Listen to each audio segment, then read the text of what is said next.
मेरा प्रणाम है, नमस्कार है। क्या हाल चाल है आपके? उम्मीद करते हैं अच्छे होंगे। और रेलवे ने अपने कैलेंडर के हिसाब से वैकेंसी लाने की कोशिश की है। भले ही लेट आया है लेकिन वैकेंसी आई है, भले ही कम आया है लेकिन आई है। तो चलिए हम लोग इन सब बातों पे विचार करने के लिए इस वीडियो में उपस्थित हुए हैं। बहुत सारे बच्चों के अलग अलग सवाल हैं, मैं उन सब सवालों के जवाब इस वीडियो में आपको देने वाला हूं। पहला तो जो वैकेंसी टेक्नीशियन की आई थी उसका क्या हिस्ट्री है, आप ध्यान से देख लो। पहले 2014 में वैकेंसी आई थी, उसके बाद 4 साल बाद 2018 में वैकेंसी आई, तो 36,576 पोस्ट के लिए वैकेंसी आई थी।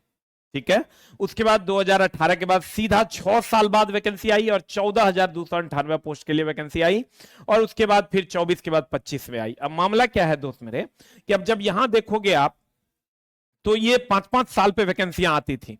पहले 5-5 साल पे वैकेंसी आती थी, और बच्चों के साथ क्या होता था कि अभी मान लीजिए एक बार किसी कारणवश 1 नंबर से चूक गए तो अगले बार फिर 5 साल बाद मौका मिलता था। यानी 10 साल का उसकी 10 साल की जो जवानी थी वो तैयारी करने में चली जाती थी, और खुदा न खास्ता अगर किसी को नहीं होता था तो उसका जीवन बर्बाद ही हो जाता था, क्योंकि जवानी के 10 साल तो उसने गुजार दिए मात्र 2 एग्जाम के कारण।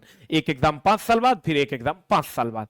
तो सब लोगों ने हल्ला किया, हंगामा किया कि नहीं, जैसे एसएससी ने कैलेंडर दिया वैसे रेलवे में भी कैलेंडर होना चाहिए, रेलवे का भी अपना कैलेंडर होना चाहिए, उसके हिसाब से वैकेंसी आनी चाहिए, कम ही आए लेकिन हर साल आनी चाहिए। तो हम कैलेंडर के हिसाब से वैकेंसी देंगे और हर साल हम लोग वैकेंसी लेकर आएंगे।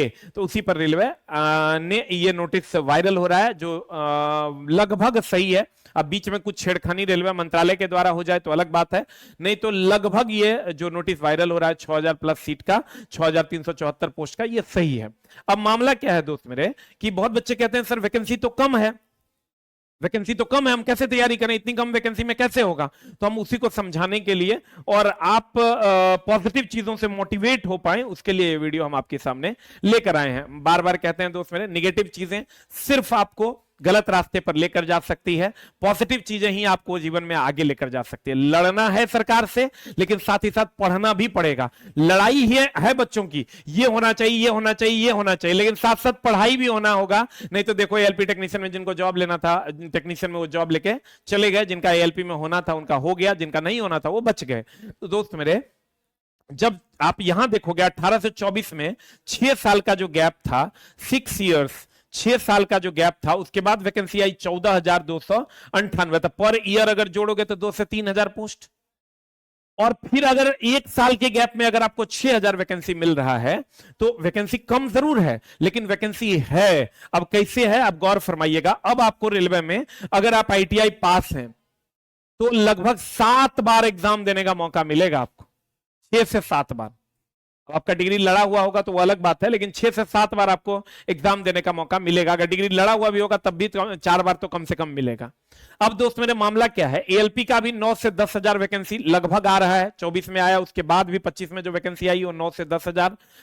टेक्नीशियन की बात करें 6 से 7,000 ले लो, तो मैं NTPC graduate level, under graduate level 11 से 12,000, आरपीएफ एसआई कांस्टेबल 4 से 5,000, और ग्रुप डी 3,000 मानते हैं एसआई कांस्टेबल, ग्रुप डी को हम 25,000 मान के चलते हैं, और कम कर दो। तो जब इसको तुम जोड़ोगे मिनिमम लिमिट से, तो मिनिमम लिमिट से भी 25, 4, 29, 10, 39, 1, 40, 6, 46, 4, 50, 4, 54, लेकिन 50,000 प्लस वैकेंसी आपको हर साल देखने को मिलेगा। अब मामला यह है कि इधर अगर आप देखोगे, ध्यान से देखो, ये 6 से 7,000 ही हो गया, 9,000 से 10,000 ही हो गया, यहां पर 1 जीरो एक्स्ट्रा है, 11,000 से 12,000 वैकेंसी आपको एनटीपीसी का मिलेगा। ध्यान से देखना, कुल मिला के अगर हम इसके लोअर लिमिट पर ही बात करें तो 50,000 अप्रॉक्स वैकेंसी आपको देखने को मिलेगा। अब एक बार आप सोच के देखो कि हर साल अगर 50,000 वैकेंसी मिलता है तो वो ज्यादा बेहतर है कि 4 साल पे आपको 1 लाख वैकेंसी मिलता है, वो ज्यादा बेहतर है। तो दोस्त मेरे, अगर निगेटिव बातें करोगे तो निगेटिव बातें आपको पढ़ने से रोकेगी। आपको भी बड़ा अच्छा फील होगा कि अरे हमको तो अब पढ़ना नहीं पड़ेगा, हमको तो पढ़ने की अब जरूरत नहीं है क्योंकि वैकेंसी कम है, हम तो मान के बैठे हैं कि मेरी कोई गलती नहीं है, सरकार की गलती है। तो दोस्त मेरे, जितनी वैकेंसी है वो उसको बढ़ाने की मांग हम लोग कर सकते हैं, लेकिन जो है उसमें 1 सीट लेने के लिए भी आपको पुरजोर मेहनत करना होगा, पूरा भयानक तरीके से खड़ा होना होगा, और नहीं तो फंस जाओगे, ये बात तुम जान लो। ये 50,000 वैकेंसी आपको हर साल मिल रहा है, 5,000 कम या 5,000 ज्यादा। तो दोस्त मेरे, उठो, जागो, खड़े हो जाओ, लड़ाई भी करेंगे और पढ़ाई भी करेंगे, तभी आपका काम होगा, नहीं तो फंसोगे बहुत भयानक, ये बात तुम जान लो। इसलिए दोस्त मेरे, और एएलपी टेक्नीशियन की अगर हम बात करें तो एएलपी भी आ गया है, टेक्नीशियन भी आपके सामने है। हर साल लगभग आपको 50,000 वैकेंसी मिलेगी। हम लोग इसके बढ़ाने की मांग पुरजोर तरीके से करें, इसमें कहीं कोई दो मत नहीं है। अब कुछ बच्चों का सवाल है इस पर भी, किस तरह क्या टेक्नीशियन में आईटीआई अनिवार्य होना चाहिए। हम तो देखे कमेंट्स तो हमको बड़ा अजीब लगा, अरे भाई टेक्नीशियन में 99% पोस्ट पर आईटीआई ही अनिवार्य है, उसमें नॉन आईटीआई वाले नहीं भर सकते।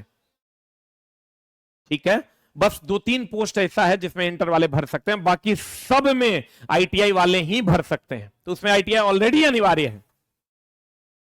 फिर आ जाओ तुम, कुछ बच्चों का सवाल है कि सर ट्रेड के क्वेश्चंस होने चाहिए। ट्रेड के क्वेश्चंस के लिए चीजें वहां तक पहुंच भी गई है। हम सब लोगों ने मिलकर अलग अलग जगहों से, अलग अलग टीचरों ने अलग अलग प्लेटफॉर्म से आवाज उठी भी है और वहां तक पहुंच भी गई है कि टेक्नीशियन में ट्रेड अनिवार्य होना चाहिए। लेकिन और सारे टीचर्स मिलकर जो डिसीजन होगा उसके हिसाब से सब लोग मिलकर, आप लोग भी अलग अलग जगह पर जहां जिसको मौका मिलता है टेक्नीशियन में ट्रेड अनिवार्य हो, इसके लिए आवाज उठाइए।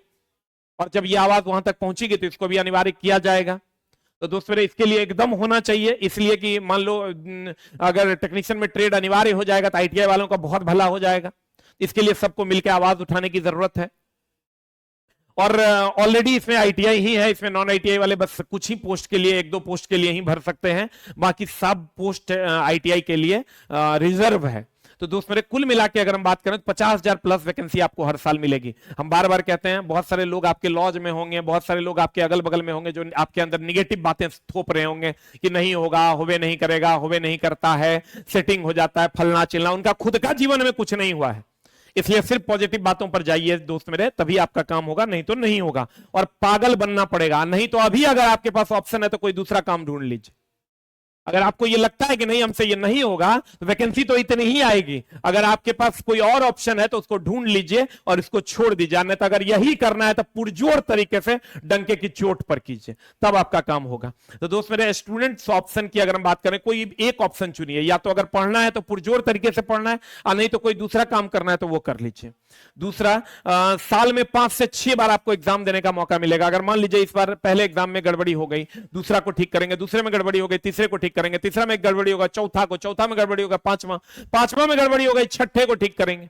साल में कम से कम 5 से 6 बार आपको एग्जाम देने का मौका मिलेगा। इस साल 6 गड़बड़ हो गया तो फिर नेक्स्ट ईयर ट्राई करेंगे, तभी आपका काम होगा। और इसलिए दोस्त मेरे, निगेटिव बातों से दूर रहें, क्योंकि लॉज में बहुत सारा चचा सब रहता है। चचा सबका जिंदगी में अपना कुछ नहीं होता है, लेकिन तोरा 100 एडवाइस दे देगा। चूजा सबको नौकरी होता है। इसलिए जिन भी बच्चों का उम्र है, पढ़ने में मन लगता है, पुरजोर तरीके से पढ़िए, आप ही का होगा। और कहते हैं क्या करना चाहिए, अगर कुछ समझ में नहीं आ रहा है कि क्या करना चाहिए तो अपने परिवार के समझदार लोगों से सलाह लीजिए, जो आपके हितैषी हैं उनसे मिलिए। वो आपको एक बात कहेंगे कि पढ़ लो, आपका जीवन बदल जाएगा। तो पढ़ लो दोस्त मेरे, इसके अलावा तुम्हारे पास कोई ऑप्शन नहीं, और पुरजोर तरीके से पढ़ो, तब जाके आपका काम होगा।